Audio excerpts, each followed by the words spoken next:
Bonjour, les élections européennes vont avoir lieu dans un peu moins d'un an. Ce sera le 9 juin 2024 et le débat est déjà très vif à gauche sur la stratégie à suivre. Est-ce qu'il faut une liste unique des partis de gauche sur le modèle de ce qui avait été fait aux législatives de 2022 ? Et est-ce que ce serait ça, au fond, une des réponses à la progression des extrêmes droites sur le continent ? On en débat aujourd'hui avec deux eurodéputés qui sont avec nous dans nos studios. Manon Aubry, bonjour. Bonjour. Vous étiez la tête de liste de la France Insoumise aux élections de 2019. Vous êtes aujourd'hui coprésidente du groupe The Left, la gauche, au Parlement européen. Alors on retrouve dans ce groupe des élus de partis comme Die Linke, les Allemands, Podemos, les Espagnols. Et en face de vous, David Cormand, bonjour. Bonjour. Vous êtes vous aussi élu depuis 2019 à Strasbourg. Vous siégez au sein du groupe des Verts et vous êtes candidat à diriger la liste écologiste pour les européennes de 2024. On va y revenir aussi. Alors je précise, avant de commencer, vous avez déjà beaucoup échangé sur ces questions de liste unique ou pas, de manière indirecte, sur les réseaux sociaux, dans la presse, par entretien interposé, mais c'est la première fois que vous en débattez publiquement, en face à face. Merci beaucoup d'avoir accepté tous les deux ce débat. Alors je vais l'animer avec Mathieu. Mathieu Dejean, tu t'occupes des gauches françaises à Mediapart et je te laisse poser la première question. Merci Ludo. Bonjour à tous les deux. Donc je précise qu'on vous a invités tous les deux parce que vous représentez les deux partis de la NUPES qui sont les plus opposés sur cette question stratégique de l'opportunité ou pas de faire une liste commune pour les élections européennes. Manon Aubry, vous plaidez pour cette option depuis des mois avec la France Insoumise. Or, jamais la gauche n'est partie unie à ce scrutin, qui est un scrutin à la proportionnelle intégrale à un tour, dans lequel vous ne vous faites pas concurrence, en tout cas vous ne vous empêchez pas d'accéder au second tour. Donc pourquoi faire de 2024 une exception ? Parce que le contexte a changé, parce que la gauche n'est aussi jamais partie unie aux élections législatives et qu'il y a un an tout juste, s'est passé un événement majeur pour la suite politique de notre pays, qui est la construction de la NUPES. La construction de la NUPES, c'est une coalition de l'ensemble des mouvements de gauche qui ont en effet fait campagne l'un contre l'autre aux élections présidentielles et qui sont retrouvés derrière un programme commun, c'est pas rien, dont un chapitre sur les questions européennes, on y reviendra, et qui sont retrouvés avec une stratégie commune qui est celle de la conquête du pouvoir. Et puis, le contexte a changé aussi, j'imagine qu'on en reviendra, la montée de la droite et de l'extrême droite partout en Europe, qui de plus en plus travaillent ensemble, et en France très singulièrement, la montée aussi de Marine Le Pen. Donc je pense qu'il y a un enjeu majeur pour ces élections européennes de l'an prochain, à la fois d'être à la hauteur de l'espoir des électeurs de gauche, puisqu'il y a un sondage qui indique que 76%, donc 3/4 des électeurs de gauche, souhaitent attendre une liste commune. Et moi, j'ai pas envie de les décevoir et de leur dire que c'est pas rien ce qu'on a créé la NUPES. Et puis, un enjeu aussi, c'est de pouvoir remporter ou arriver en tête de cette élection, barrer la route à Marine Le Pen qui sinon s'ouvre un boulevard pour 2027 et surtout montrer au reste de l'Union européenne, là où la droite et l'extrême droite sont en train de travailler ensemble, qu'il y a un pôle de résistance majeur. En France, la NUPES qui est regardée, je crois, avec beaucoup d'intention. David Cormand, sur la spécificité déjà du scrutin qui arrive, le fait que c'est pas des élections européennes comme les autres. D'abord, par rapport à la question qui est posée, moi je veux remercier la France Insoumise de sa proposition. Parce que c'est une proposition sérieuse, que moi je prends au sérieux. La proposition, c'est de faire une liste commune conduite par une ou un écologiste sur la base du rapport de force de 2019, qui, je le rappelle, est largement à l'avantage d'Europe Écologie Les Verts. 13,5% ouais. Et 6% et quelques. C'est ça, à peu près. Donc c'est une offre séduisante. Et d'ailleurs, si nous étions dans un calcul politicien, je pense que nous saisirions cette occasion. Sauf qu'il y a un des sondages qui nous a montré en duo, d'ailleurs, Manon, donc dans l'ordre Cormand, Manon Aubry, on serait tous ensemble à 26%. Ça fait longtemps que personne n'a fait 26% en France, même dans un sondage. Pourquoi, malgré tout ça, moi je suis sceptique. D'abord, est-ce que la situation a changé ? Oui, elle change tous les 5 ans. Au niveau des contextes. Là, elle a changé particulièrement, notamment par rapport à la montée de l'extrême droite, mais pas seulement. On est devant une situation géopolitique nouvelle, avec l'agression russe en Ukraine. On est dans la conséquence sociale, économique du Covid. Et on a un calendrier qui s'accélère en matière écologique. Pour ça, il y a deux choses, moi, qui me font parmi d'autres, sur l'échelon européen, qui me font pencher sur la candidature autonome. D'abord, c'est celle qui permet d'avoir le plus de parlementaires issus de la NUPES à la fin. Or, ce n'est pas un sujet deuxième. Là, la semaine dernière à Strasbourg, sur un texte sur les suites du Pandora Papers, on a... Scandale d'évasion fiscale. Scandale d'évasion fiscale, on a raté un certain nombre de votes à parfois 0, 1, 2, 3 voix, c'est pas rien. Sur la loi de restauration de la nature, là c'est en commission environnement, mais la représentation des groupes dans les commissions est indexée sur notre poids relatif, c'est à 0 voix qu'on a bloqué les choses. Et donc en termes de rapport de force, bête et méchant au sein de l'Assemblée, il y a besoin d'être ensemble. Et puis la deuxième raison, c'est que je ne crois pas du tout que les autres groupes progressistes européens regardent la tactique électorale en France comme c'est suggéré par Manon. Je crois même le contraire. Alors, le poids qu'on peut avoir de conviction dans nos groupes respectifs, en tout cas c'est comme ça chez le groupe Vert et c'est comme ça aussi le groupe socialiste, ne passe pas du tout, au contraire, par une liste qui serait très peu comprise sur le fond au niveau européen si nous le faisions en France. Ça, je propose qu'on garde ça juste pour après sur le paysage européen, le Parlement européen, mais avant sur l'idée, si on y va séparément, on aura plus de sièges, la gauche dans son ensemble que oui, là-dessus, vous basez sûrement sur des sondages qui sont réalisés à 1 an de l'élection et sur lesquels il faut quand même prendre beaucoup de précautions. Dans les deux sens. Dans les deux sens, tout à fait. Et par ailleurs, il ne faut pas oublier aussi le fait qu'au scrutin européen, si on fait moins de 5% des voix, on n'a pas d'élus.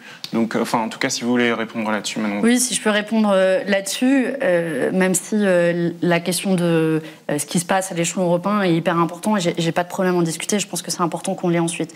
Mais d'abord, sur la question des sondages, c'est clair, on peut acter un désaccord. Moi, je ne crois pas qu'on aura nécessairement moins d'élus avec une liste de la NUPES.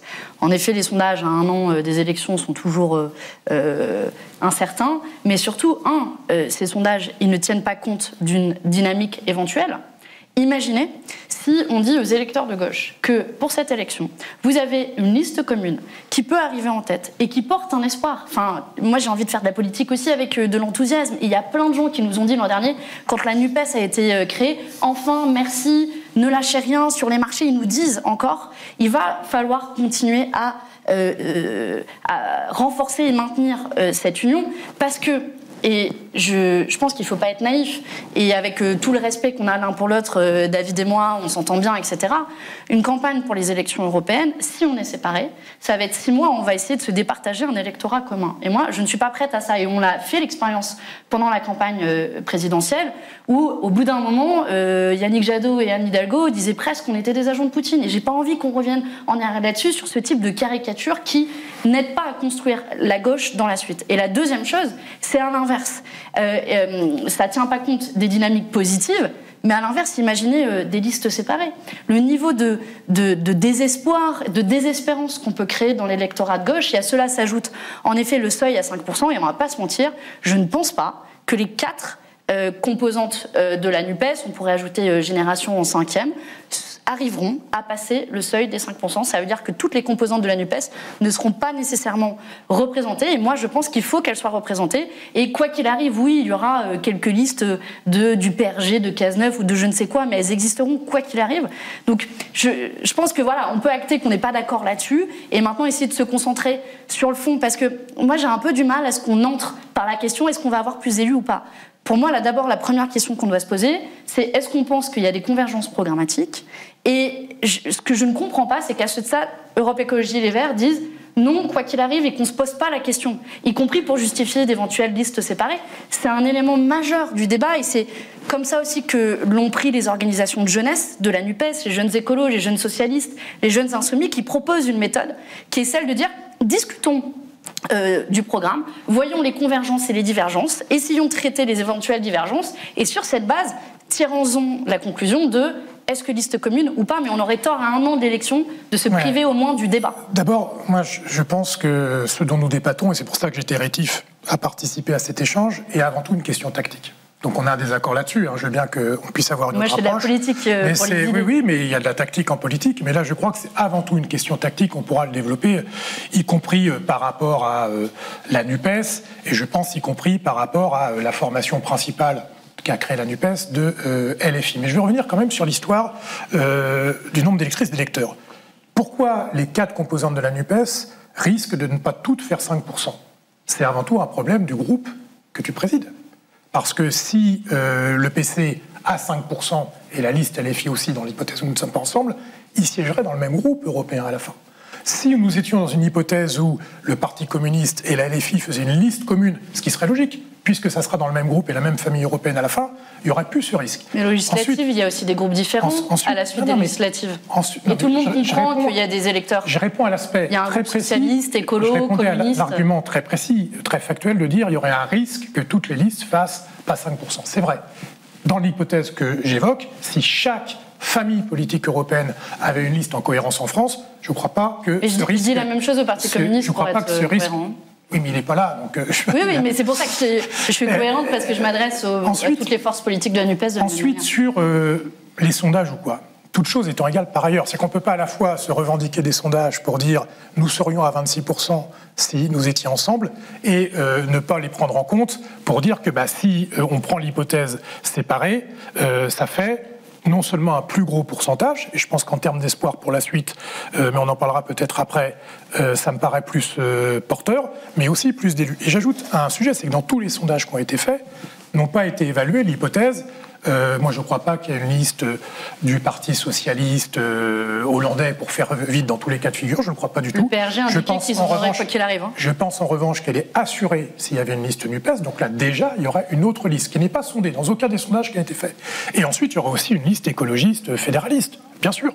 Et donc, à la fin, c'est pas 26, 25, 24 qu'on pourrait faire. C'est beaucoup moins. Et je vais ajouter un dernier élément par rapport à ça. Je pense qu'il faut qu'on se dise la vérité, quelle que soit la personnalité qui dirigerait cette liste.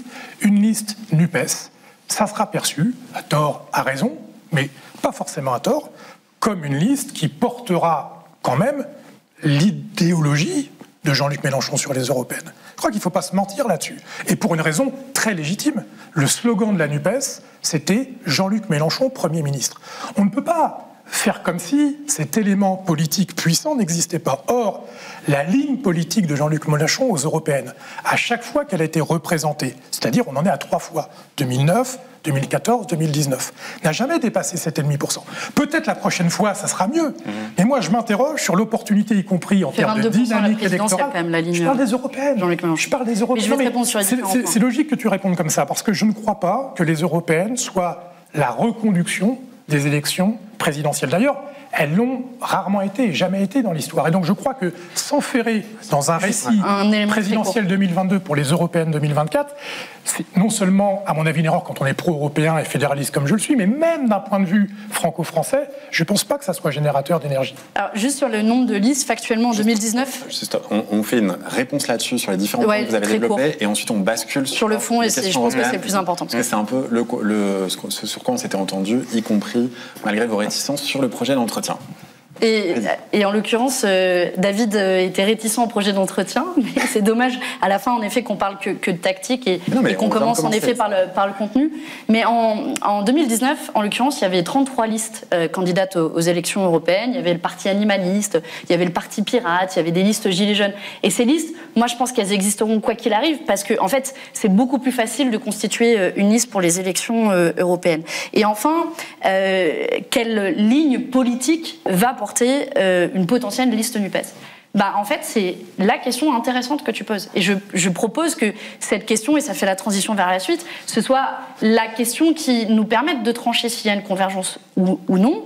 Je pense qu'il y a une évolution, une acculturation respective sur les questions européennes de la part de la France Insoumise, Europe Écologie Les Verts, parce qu'on a mené plein de combats en commun à l'échelon européen, et que c'est sur cela qu'on doit construire pour la suite, ne serait-ce que si l'on veut avoir une candidature commune en 2027. En l'occurrence, il faudra aussi qu'on s'entende sur la question européenne, et je crois que vous aviez une opportunité de mener ce débat avec la proposition que nous faisions, preuve que nous n'étions pas dans une tentative hégémonique, mais dans une réelle volonté de construire la NUPES dans la durée. Et je crois que ça nous donne la transition toute trouvée vers à quoi pourrait ressembler un projet commun. Alors, juste avant, Manon Aubry là-dessus, donc, si on bascule côté Parlement européen, alors moi j'y vais parfois à Strasbourg comme à Bruxelles pour le couvrir pour Mediapart, et c'est vrai que je me dis, les eurodéputés qui ne sont pas français, qui sont quand même la majorité des eurodéputés qui travaillent dans ce Parlement européen, comment ils regardent ce projet de NUPES et quel est le sens finalement d'une liste commune, puisqu'ensuite chacun des élus va être dispatché dans les groupes traditionnels, c'est-à-dire pour faire un peu de pédagogie, un groupe des sociodémocrates, un groupe où vont les socialistes et Place Publique, un groupe des écologistes, et puis à gauche, le groupe que vous co-présidez pour la LFI. Si les Français sont les seuls à faire ce genre d'alliance, si on se place depuis Bruxelles, ça ne changera pas grand-chose au jeu européen. Et en fait, le fond de l'affaire, c'est quand même qu'on va se retrouver en 2024 avec une forte augmentation des votes d'extrême droite et que c'est ça qu'il va falloir contrer. Donc, est-ce que vous pouvez expliquer qu'est-ce que ça changerait vraiment par rapport à la manière dont vous travaillez déjà aujourd'hui ? Alors, plusieurs choses là-dessus. D'abord, on n'est pas un cas isolé en Europe, puisqu'il va y avoir des élections en Espagne dans quelques semaines, où à la fois une coalition qui s'appelle Sumar, qui regroupe des écologistes, et Podemos, donc Podemos qui siège dans notre groupe, Ernest Urtasun par exemple, qui siège avec les écologistes, et qui d'ailleurs s'était déjà présenté ensemble sur la liste de Podemos en 2019. Qui sera le porte-parole. Et qui sera le porte-parole de Yolanda Díaz pour les élections. Et puis, je pense aussi qu'au niveau européen, la donne a changé. La donne a changé parce que aujourd'hui, entre le début du mandat et la fin du mandat, le cordon sanitaire qui existait traditionnellement entre la droite et l'extrême droite a complètement sauté. Donc la droite et l'extrême droite collaborent ensemble, notamment contre toutes les politiques climatiques. Ce qui a poussé à un changement d'attitude, notamment de la part du groupe socialiste, qui est assez intéressant.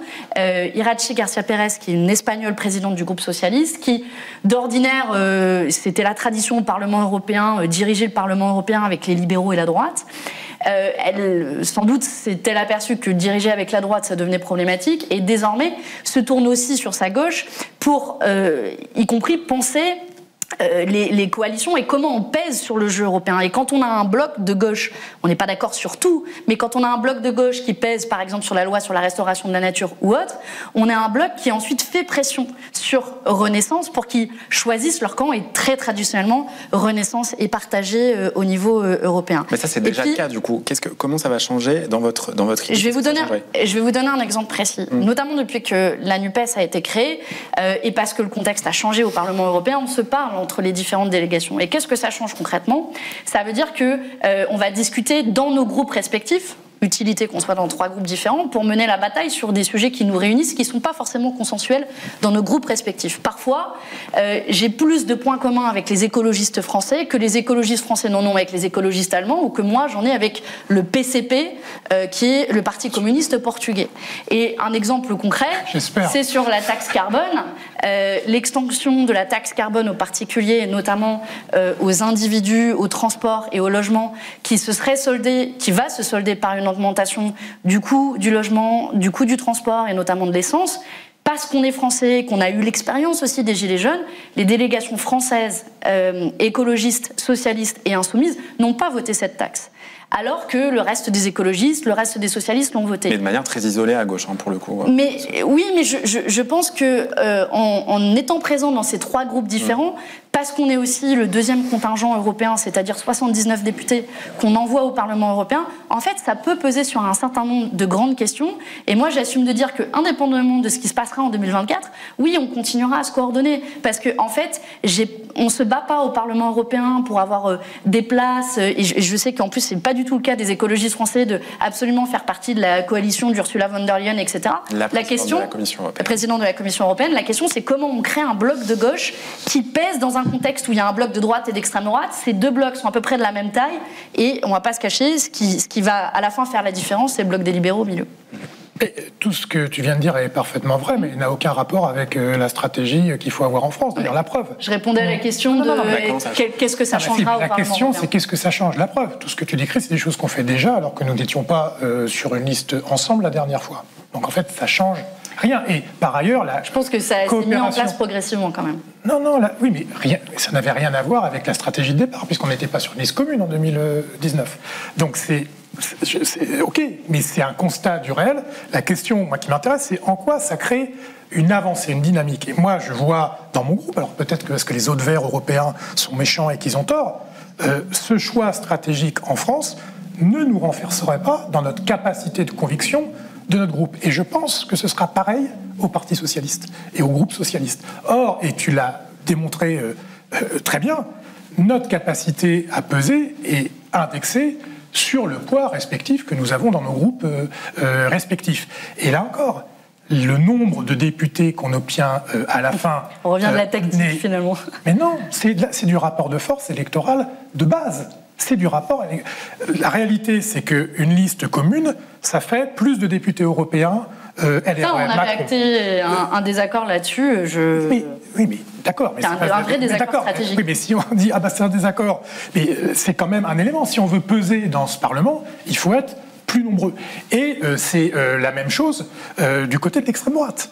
Je veux dire, les projections, alors, ce sont encore des études, on est un an. Les deux effets, c'est plus de voix pour la liste LREM, plus de voix pour la liste extrême droite. Donc moi, ce qui m'intéresse, c'est comment on a une stratégie lisible en France pour parler d'Europe avec des différences de fond en termes d'imaginaire qui existent, parce que les différences et les différences politiques, ce n'est pas qu'une affaire de vote, même si on peut parler des votes, c'est aussi une affaire de récit politique, surtout si on pense que l'Union européenne est un objet politique qu'il faut habiter d'un point de vue politique, et comment, à la fin, chacune et chacun arrive à être les plus forts, les plus nombreux pour peser au niveau européen. Moi, c'est ça ma boussole dans le choix que je fais. C'est-à-dire que c'est pas comment on raconte une histoire uniquement en France, mais comment on arrive à être cohérent avec des Françaises et des Français qui ont quand même compris qu'on a, notamment sur les questions européennes, sur les questions géopolitiques, etc., des différences qui sont structurelles. Moi, je pense qu'elles ne sont pas insurmontables.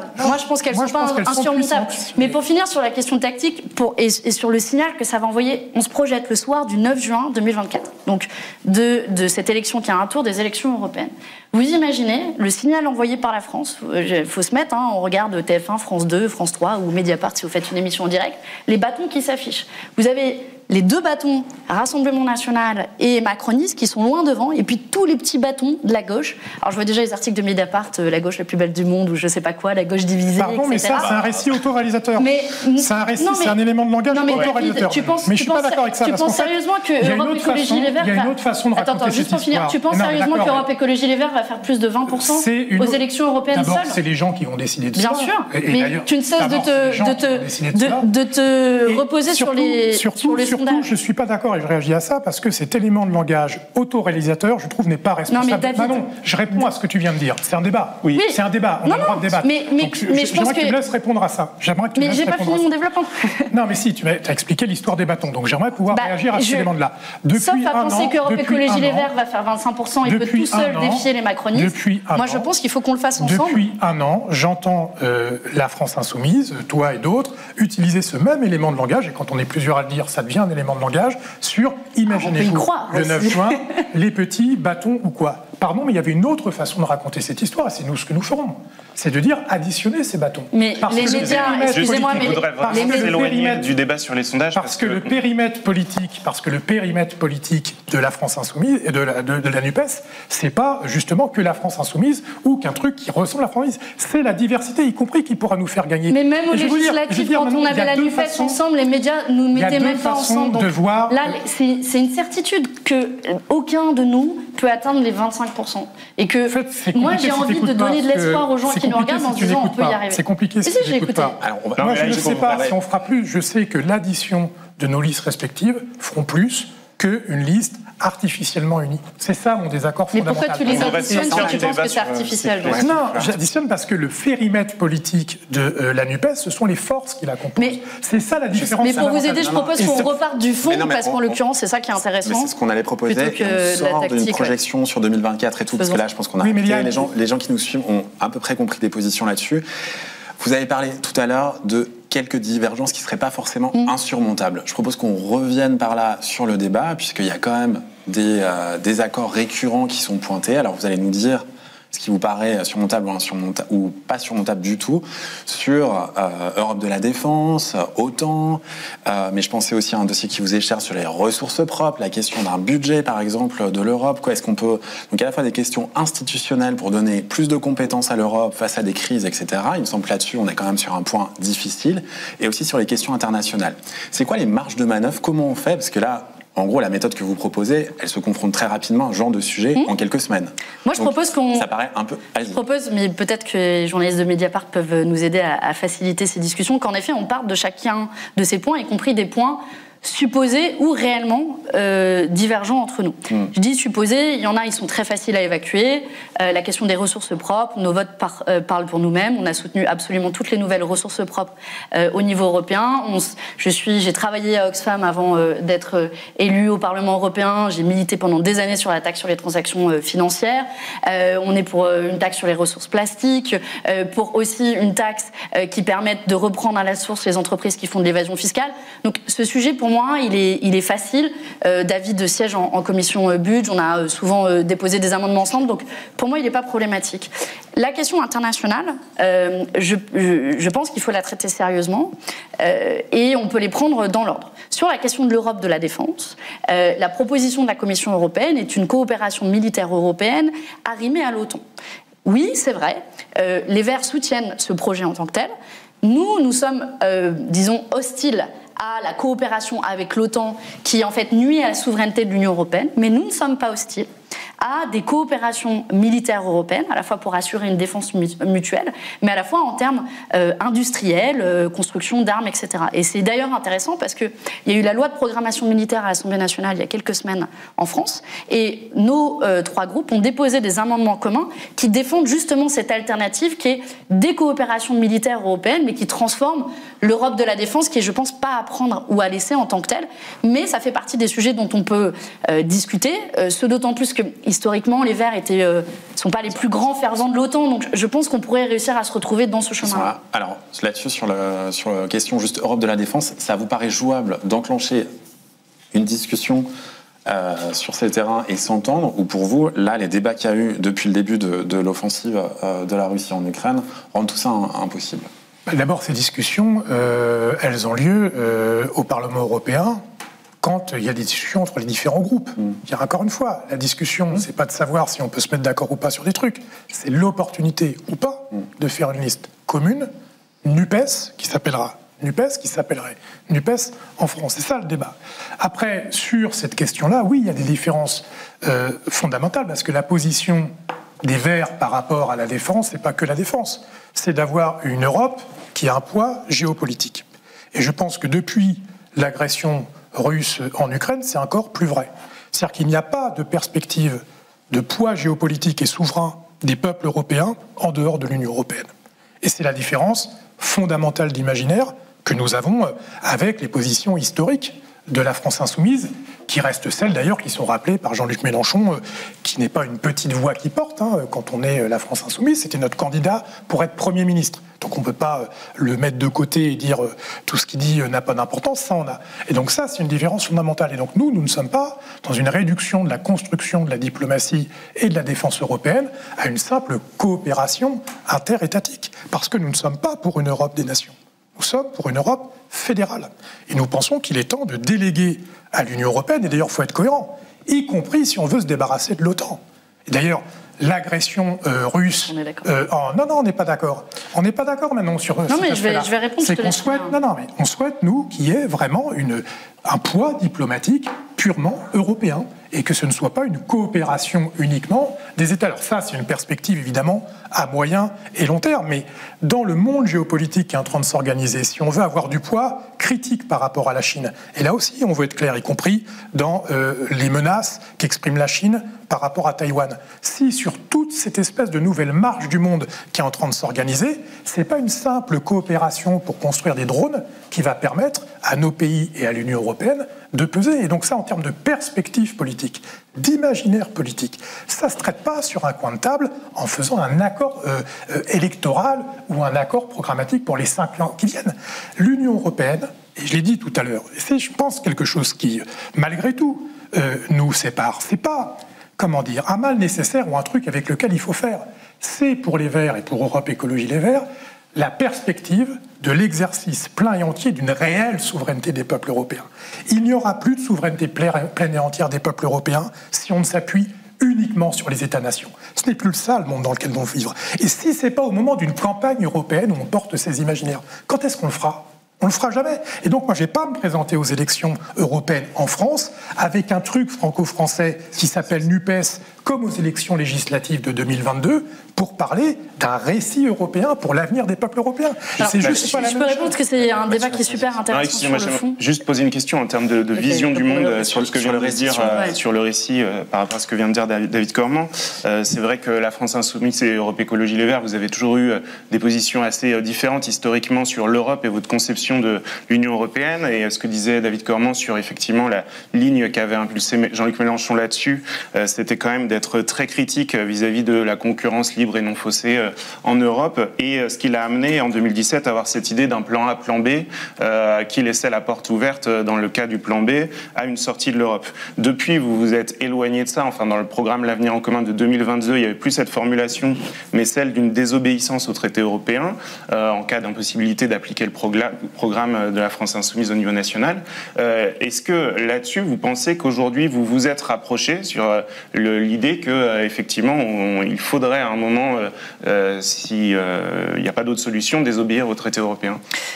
Je pense qu'on s'est rapprochés, c'était l'objet des discussions qu'on a eues au moment de la construction du programme de la NUPES, où ensemble, nous avons fait état des règles européennes dont on pense qu'elles sont en contradiction avec l'application d'un programme ambitieux au niveau européen, au niveau national. Je prends un exemple dont on a beaucoup parlé ces dernières semaines, qui est la question du fret. La Commission européenne demande à la France de solder une partie de sa filiale fret SNCF, qui va se traduire par une cessation de 30% de l'activité de fret SNCF. Nous, on pense, comme les écologistes, que le fret est essentiel. La France est à la traîne au niveau européen. On a 9% seulement de part modale en fret versus quasiment 20% pour le reste de l'Union européenne. Donc c'est un des exemples concrets où je pense que si on était au pouvoir, et c'est peut-être ce qui a changé dans notre approche de l'Union européenne, moi, j'ai pas peur de dire qu'on est pragmatique et on se place dans l'exercice concret du pouvoir. C'est-à-dire que là, vous parlez à chaque fois des dossiers quand c'est vrai que le récit sur la désobéissance, etc., qui est peut-être moins compatible avec certains alliés de la NUPES, est un peu mis de côté. Non, je ne crois pas qu'il soit incompatible, et c'est pour ça que je me force à vous donner des exemples concrets pour dire que si on était confronté à cette question, si on était sérieux, et moi en tout cas j'y ai vraiment cru à Jean-Luc Mélenchon Premier ministre, pas seulement pour Jean-Luc Mélenchon, mais j'y ai cru à la gauche au pouvoir, parce que je fais partie de cette génération qui n'a connu que François Hollande et qui n'a été que déçue par la gauche. Et donc si on y croyait vraiment et qu'on se place dans cet exercice concret du pouvoir, et c'est d'ailleurs pour vous raconter le récit des négociations comme ça qu'on s'est mis d'accord en disant, imaginez, là on est le Conseil des ministres, on fait comment ? La Commission européenne nous demande la fin des tarifs réglementés du gaz et de l'électricité, et c'est exactement ce qui est en train de se passer. Comment on fait ? On tente d'obtenir une dérogation, on tente d'avoir des alliés au sein de l'Union européenne, et in fine, on finit par désobéir. Et finalement, ce qui est intéressant, je trouve, dans ce débat, c'est de sortir ce dans quoi, d'ailleurs, les macronistes essaient de nous enfermer, qu'il y a un débat pour ou contre l'Union européenne. Moi, c'est un débat avec lequel, une manière de poser le débat avec lequel je suis très mal à l'aise. Si on dit plus de compétences à l'Union européenne en matière environnementale, en matière de lutte contre l'évasion fiscale, en matière de ressources propres, je dis oui. Et d'ailleurs, l'Union européenne est beaucoup plus progressiste que Macron sur la directive sur les travailleurs des plateformes, sur les normes environnementales, sur le devoir de vigilance des multinationales. Sur la supériorité du droit européen, par exemple, du droit national. Je finis là-dessus. Mais en revanche, si c'est pour plus de compétences de l'Union européenne, par exemple en matière de libre-échange, à l'heure actuelle, pour accepter et valider les traités de libre-échange au niveau européen, il faut l'unanimité des États membres. Eh bien moi, et c'est une question aussi pour David, je ne veux pas qu'on modifie cette règle, parce que sinon, demain, ça veut dire qu'on a une quinzaine, vingtaine de traités de libre-échange qui vont être adoptés sonnant et trébuchant, d'autant plus dans un contexte où les gouvernements de droite et d'extrême droite sont en train de prendre le pouvoir au niveau européen. Donc, pour répondre à David, on n'est ni pro ni anti-européen, et je crois qu'il y a un mauvais procès qui nous est fait. On le démontre à la fois à travers notre travail au Parlement européen, mais aussi à travers notre programme pour les élections présidentielles de 2022. Vous l'avez mentionné, on a écrit tout un long document programmatique sur la manière dont on s'y prendrait, en dépassant ce débat pour ou contre, fédéralisme ou pas, ou en pratique on vote pas pour le fédéralisme, mais en disant, dans les objectifs sociaux et environnementaux qu'on s'est fixés, c'est dans quelle mesure l'Union européenne est un levier, dans quelle mesure elle est un obstacle. Et on ne ment pas aux gens. On ne fait pas du François Hollande en disant on va renégocier les traités. On sait que c'est difficile à le faire en 5 ans. Donc on dit concrètement comment on s'y prend. Et je crois que de toute façon, cette question, il faut qu'on se la pose pour 2027 si on veut gouverner ensemble. Et je crois que les écologistes, les socialistes veulent qu'on gouverne ensemble en 2027. Donc j'ai envie de dire, autant le faire dès 2024 et en tout cas se poser la question dès maintenant, ça nous donnera de la force pour la suite. Sur la question de... je pars du dernier argument. Il faut se mettre d'accord dès maintenant pour 2027. Moi, je pense que là aussi, c'est une grave erreur le fait que la France insoumise et ses représentantes et représentants répètent ça à longueur de temps parce que c'est en train, pour le coup, de tuer l'espoir. Parce que d'abord, il n'y aura pas de liste NUPES aux européennes dans un an. Et c'est pas qu'à cause des Verts, le Parti communiste le souhaite pas, le Parti socialiste, quand bien même son dirigeant le souhaiterait, n'est pas en état interne de le faire. Donc c'est continuer à faire miroiter une hypothèse qui n'aura pas lieu. Et donc dire, comme l'a fait Jean-Luc Mélenchon d'ailleurs dans une interview récente, que s'il n'y a pas de liste unique en 2024, c'est condamner l'espoir en 2027, je pense que c'est prendre une très lourde responsabilité. Nous avons pris la responsabilité inverse par la voix de notre secrétaire nationale, Marine Tondelier, en disant qu'en tout état de cause, nous travaillerons pour l'Union et nous ferons l'Union en 2027. Après, il y a une autre question qui se pose.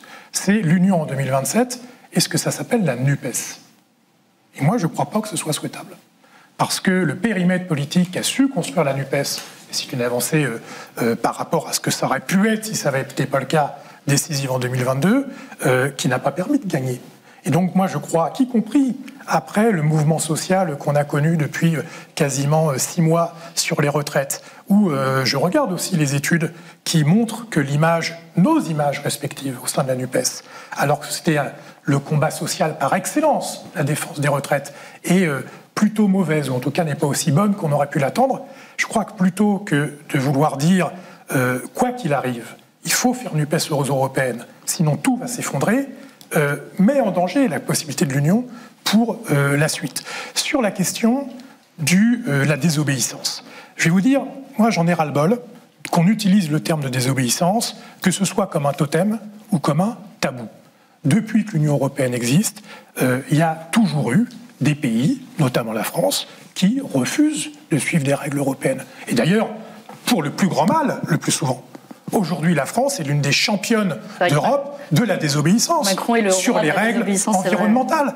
Donc, il a voulu... Oui, mais qui a voulu faire d'un totem, pour le coup, le terme de désobéissance ? C'est pas un totem. D'ailleurs, on dit désobéissance, dérogation, vous utilisez... non, mais il ne faut pas nous faire de faux procès. Tu as pu développer, c'est toi qui as insisté et qui est revenu sur le terme de désobéissance. Désobéissance ou dérogation ou contournement, c'est toi qui as mis dans on le peut débat, utiliser le dico des synonymes, c'est pas un souci. C'est toi qui as mis dans le débat le terme de désobéissance. Autorise que je puisse dire mon avis et mon ressenti par rapport à ça. C'est l'idée qui compte. Sinon, c'est Qu'est-ce que tu penses de l'idée de fond ? Sinon, c'est plus un débat. Qu'est-ce que tu penses de l'idée de fond ? Si tu me permets, je vais développer mon idée comme tu as pu le faire. Ça nous permet de débattre dans de bonnes conditions. C'est aussi un bon moyen quand on veut faire des accords. C'est déjà un préalable. Et donc moi, cette espèce de... et je dis bien que c'est un totem que vous avez souhaité d'ailleurs imposer avec force lors de nos discussions de 2022. Tu te rappelles d'ailleurs qu'on en discutait. Et j'ai noté d'ailleurs que le Parti socialiste n'avait pas mis ce terme de désobéissance. Et je pense que vous avez tort de faire du terme désobéissance un totem. D'abord parce que je l'ai démontré, c'en est pas un. Et surtout pour une autre raison. Qui sont les forces politiques aujourd'hui qui revendiquent le fait de désobéir à l'état de droit ? Qui sont qui, avec le plus de virulence, sont ceux qui disent il faut s'asseoir sur les règles européennes ?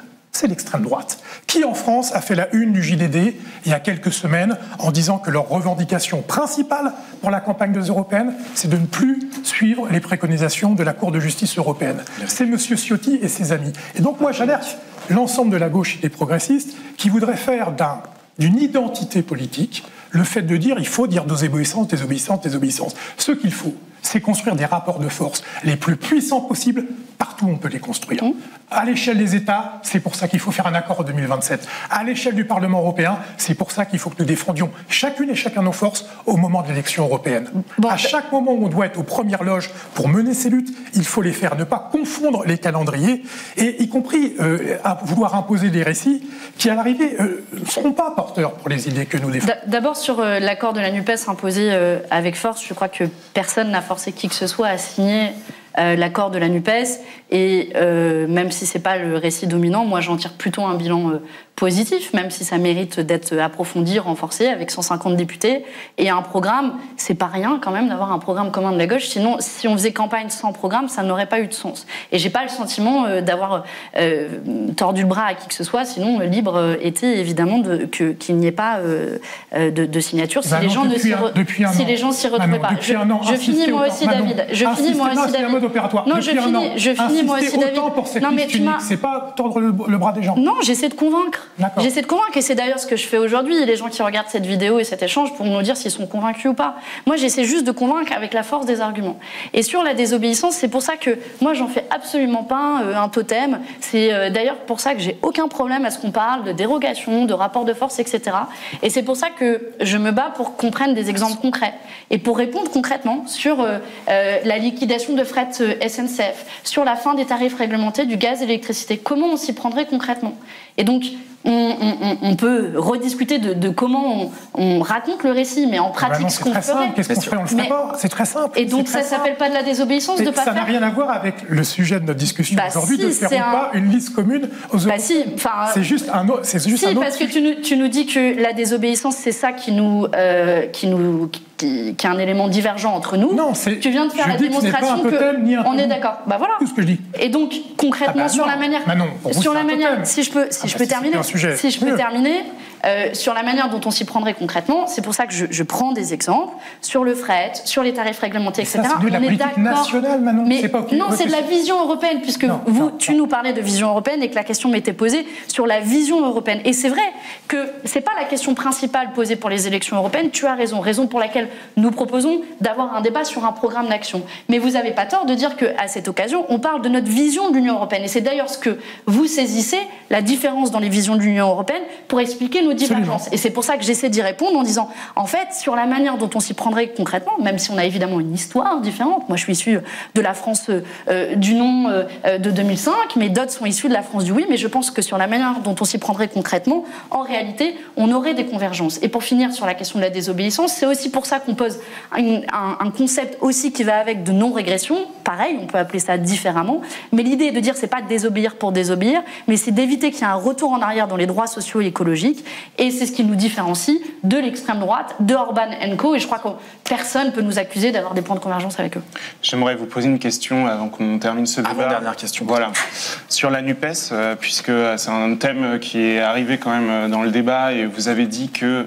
pour cause. Et pour cause, c'est clair, en gros, il n'y aurait pas d'union de toute façon aux élections européennes et qu'il faudrait changer l'union de la gauche, qu'en tout cas, elle ne pourrait pas se présenter sous la forme actuelle de la NUPES en 2027, même si vous êtes pour une candidature unique de la gauche, si je suis bien ce que dit Marine Tondelier. J'aimerais vous poser une question quand même sur le fait que en France, on a vu que les partis de gauche se sont divisés à leur congrès sur cette question-là, qu'il y a une volonté d'autonomie des partis parce que leurs militants le demandent souvent, mais au-delà des partis, il y a un peuple de gauche qui, aux élections présidentielles par exemple, a exprimé une demande d'unité parce qu'il veut que la gauche gagne et que les écologistes gagnent, parce qu'ils considèrent qu'il n'y a plus le temps. Comment vous faites pour leur répondre en fait ? La NUPES est quand même considérée comme une avancée de ce point de vue-là. Vous avez l'air de vouloir en passer à autre chose, mais voilà, comment répondre à cet état de fait dans la population qui est parfois contradictoire avec la vie interne des partis ? Eh bien, je ne crois pas du tout. D'ailleurs, la réponse est quasiment dans votre question. Moi, je crois fondamentalement que la NUPES était un point de départ, mais pas un point d'arrivée.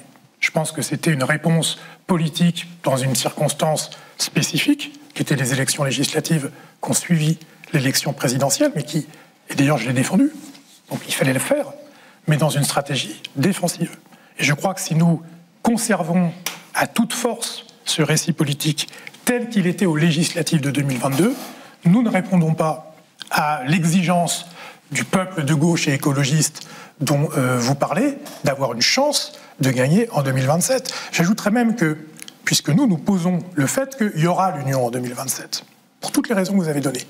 Le sujet dès lors, c'est plus tant la qualification au deuxième tour de la présidentielle, mais de ne pas perdre au deuxième tour de la présidentielle, contre vraisemblablement la candidate de l'extrême droite.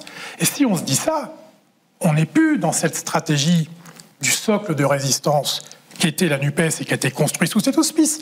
Personne n'en est responsable, c'est pas une critique quand je dis ça, c'est un fait politique, qui s'inscrit dans un moment d'histoire politique. Eh bien, il faut se remettre en question. C'est pour ça que je reparlais du mouvement social des retraites et de la façon assez sévère dont les Français, et je le regrette, ont jugé la NUPES dans ce moment qui aurait dû pourtant fédérer le peuple dont vous parlez. Le périmètre politique, en clair, dont nous avons besoin pour gagner, est un périmètre au moins 2 fois plus large que celui de la NUPES en 2022. C'est ça le fait politique. Et soit on affronte cette réalité-là tranquillement pour vraiment gagner, soit on se contente d'être dans une stratégie du statu quo, de dire NUPES, NUPES, NUPES en 2027, en 2032 ou que sais-je. Donc moi, je n'ai pas de problème avec la NUPES en soi. J'ai un problème avec quelle est la stratégie qui nous permet de gagner en 2027. Et pour moi, la phase intermédiaire des européennes 2024, la meilleure façon de planter les graines, c'est de l'étendre, le spectre politique. Et je pense que nous l'étendrons plus en défendant chacune et chacun nos différences, pas nos incompatibilités, nos différences, pour avoir un échelon qui nous projette réellement vers une victoire possible en 2027. Réponse, s'il vous plaît, très courte. Pour moi, la stratégie pour gagner pour 2027, c'est de faire du commun. Et faire du commun, ça passe par les prochaines échéances électorales. Faire du commun, ça passe aussi par une campagne qui nous permet pas d'exacerber nos divergences, mais plutôt d'essayer de souligner nos convergences pour assurer notre crédibilité pour 2027. C'est un enjeu, en effet, d'être crédible, et on doit y travailler collectivement. Et quand j'entends l'extension de la NUPES, oui, à des militants syndicaux, associatifs, à des gens qui ne votent pas, mais à des organisations politiques, je me vois mal le faire avec Bernard Cazeneuve. Mais c'est vrai qu'il faudra continuer à étendre la NUPES, mais je pense que pour ça... Mais pour ça, je pense qu'il faut le faire en partant de la base, parce que parfois, on est dans des logiques d'appareil, dans les groupes politiques, les organisations politiques, et je pense qu'il y a une forte aspiration à la suite de la création de la NUPES à continuer cette aventure, à la solidifier, raison pour laquelle nous sommes pour la structurer, raison pour laquelle nous sommes pour des adhésions directes localement, ce qui permet d'attirer des personnes qui ne se retrouvent dans aucune des 4 organisations politiques, et je l'admets, que des gens peuvent venir à la NUPES, c'est très bien, les Insoumis, vous ne me faites pas rêver, mais ensemble, la NUPES peut réussir à capter en effet ces différents univers, et en effet, on aura besoin de ça pour 2027. Ok, juste toute dernière, 2 petites questions, une question chacune. Le calendrier côté ELV, puisque j'ai dit en début d'émission que vous étiez candidat à devenir le chef de file des européennes. Donc c'est juillet, c'est ça, ou c'est plus tard la décision? Donc il y a Marie Toussaint qui est aussi candidate. Il y a Marie Toussaint qui est également candidate. Une autre copine qui s'appelle Majdou Linsbaï de la région de Lille. Alors quand est-ce que c'est tout ça, calendrier a priori, sera réglé autour du 10-12 juillet. S'il n'y a pas d'accord d'ici là ou de renversement de la table, c'est bientôt le 10 juillet. Hein. Oui, j'entends bien. J'espère pas de convaincre même au-delà. Manon Bry, côté LFI, c'est quoi si jamais il n'y a pas d'accord, ce qui semble quand même le plus probable, on en est où et est-ce que vous êtes candidate? Alors, à l'heure actuelle, il y a une votation qui est ouverte au sein de la France Insoumise pour un texte d'orientation qui justement appelle à une liste commune aux européennes comme une stratégie privilégiée. L'issue du vote sera connue le 28 juin, ce qui nous permettra de savoir ce que pense la base des militants insoumis. Et ensuite, dans un deuxième temps, on va entamer le travail programmatique qui va se dérouler jusqu'à l'automne et qui, on l'espère, peut donner l'occasion d'autres débats de ce type pour voir s'il y a des convergences programmatiques. Donc les listes. Et donc la liste, ce sera probablement pas avant la fin de l'année, début d'année prochaine, ce qui permettra d'envisager différentes options. Mais jusqu'au bout... Vous êtes candidate ? D'abord, je suis candidate à ce qu'on crée une liste commune de la NUPES. Okay, et vous voyez que je plaide pas pour ma paroisse, puisque on a proposé une liste commune de la NUPES qui pourrait être emmenée par un écologiste, donc pas par moi.